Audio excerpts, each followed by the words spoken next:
sebab-sebab terjadinya perceraian. Ya, apa sebabnya?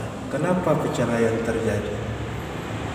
Apalagi menyangkut tentang pernikahan dini, dan usia yang melakukan pernikahannya juga masih muda.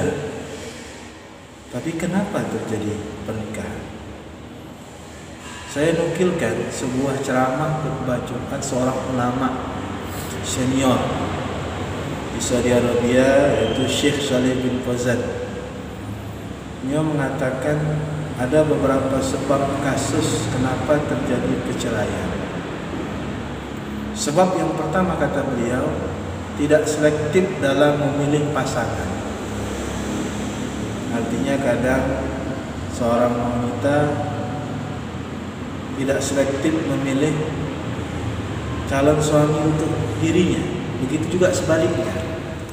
Hanya mungkin kenal beberapa tahun, ya, atau berapa bulan di satu tempat, di kantor, satu pekerjaan, di luar tempat, di daerah luar dan sebagainya, karena hanya berdasarkan suka sama suka, ya.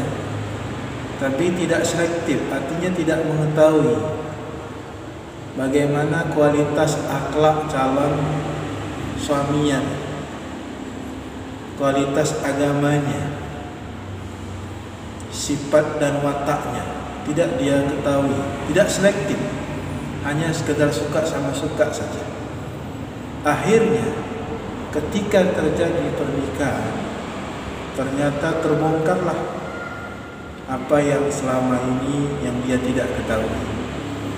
Ternyata terjadilah ketidakcocokan dalam pernikahan tersebut, sehingga yang terjadi perselisihan, pertikaian, percekcokan. Tidak ada lagi mawaddah, kasih sayang, warahmah dan sakinah dalam keluarga tersebut, sehingga akhirnya berujunglah kepada meja hijau pengadilan agama. Ini satu. Kemudian yang kedua, dikatakan oleh Shalih bin Fauzan hafizahullah ta'ala, sebab yang kedua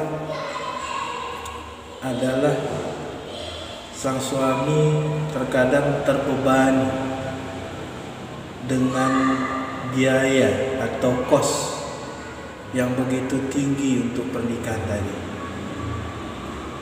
sehingga sang suami merasa keluarga wanita atau wanita tersebut telah besar mengambil keuntungan darinya tadi. Akhirnya apa? Kalau suami sudah berpikir demikian, dihabiskan 100 juta, 200 juta untuk menikah seorang wanita, ternyata wanita yang dia nikah itu punya kekurangan, tidak seperti yang dia bayangkan, punya kesalahan, ya, dia tidak akan pernah mau memberikan toleransi kepada istrinya tersebut, ya, karena dia sudah besar mengeluarkan dia pernikahan tersebut tadi.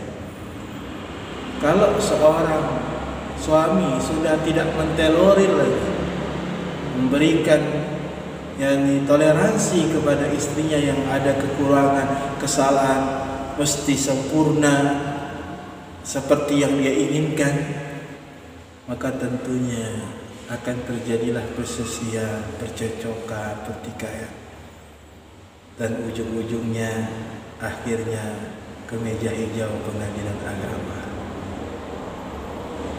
Bahkan Nabi SAW mengatakan wanita yang baik itu adalah wanita yang memudahkan mahar.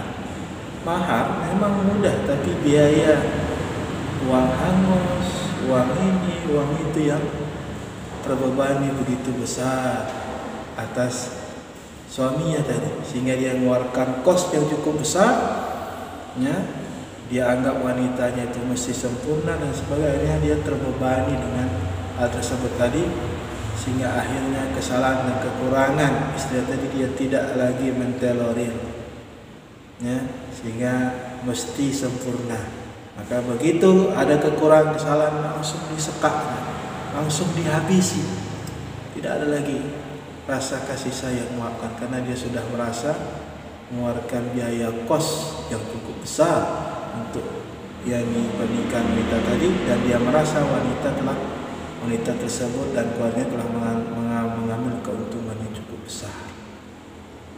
Ini yang kedua. Kemudian yang ketiga, kata beliau Syekh Shalih bin Fauzan hafizahullah taala, kata beliau yang ketiga, salah satu sebabnya adalah media online sekarang ini. Ya, tontonan, drama, kisah-kisah sinetron. Dalam drama, dalam kisah sinetron itu, dalam tontonan situ digambarkan suaminya memiliki pendidikan yang rendah, istrinya memiliki pendidikan yang tinggi. Ya, diceritakan bagaimana keadaan halnya, apa yang terjadi di film tersebut. Begitu dia lihat film tersebut, dia tonton tersebut, kemudian dia membayangkan kisahnya mirip dengan kejadian dirinya. Akhirnya timbul prasangka buruk, kecurigaan, ya, sehingga ini memicu perselisihan dan pertikaian dan tidak ada lagi saling percaya. Digambarkan juga di situ, di drama itu, punya orang ketiga, pisah segitiga, cinta segitiga. Dia bayangkan ini mirip seperti kasusnya, sehingga tidak lagi punya rasa percaya kepada sang istri tadi. Begitu juga sebaliknya, sehingga mereka meninggalkannya. Belum lagi film-film porno, film-film yang dilarang dalam agama. Yang situ digambarkan wanita-wanita yang cantik, istri-istri yang luar biasa cantiknya, sehingga dia kecewa mendapatkan istri yang tidak sebaik di film tersebut. Begitu juga sebaliknya, wanita tidak merasakan seperti suami yang ganteng di film tersebut, sehingga dia menjatuhkan kepada pria lain, pilihan yang lain, wanita yang lain. Ini kasus-kasusnya. Dan media-media ini dan tontonan-tontonan ini, dia sepertinya secara tidak langsung menghasut istri atau menghasut suami untuk meninggalkan istri atau meninggalkan suaminya. Maka benar kata Nabi SAW dalam hadis riwayat yang sahih dan riwayat Imam Abu Dawud, man laisa minna man khababa ala zawjiha. Bukan dari golongan kami jika ada seorang yang menghasut seorang istri agar meninggalkan suaminya. Maka bentuk hasutan seorang istri agar meninggalkan suami begitu banyak. Apabila ada seseorang yang merendahkan suaminya di depan istrinya, maka dia termasuk berusaha menghasut istrinya untuk meninggalkan suaminya tadi. Maka media-media itu termasuk media-media yang menghasut terjadinya perceraian, menghasut istri meninggalkan suaminya, atau sebaliknya menghasut suami untuk meninggalkan istrinya dari tontonan-tontonan drama, film-film yang dilarang tersebut. Ya, sungguh ini sangat menyedihkan. Yang keempat, mungkin faktor yang bisa terjadi perceraian adalah faktor ekonomi. Maka di berita itu saya baca 70% wanita menggugat suaminya karena faktor ekonomi. Sungguhnya seorang istri boleh saja meminta cerai atas suaminya. Itulah namanya dalam ilmu fikih khulu. Boleh, tapi dengan batasan syariat. Kalau seorang istri minta cerai karena suaminya miskin,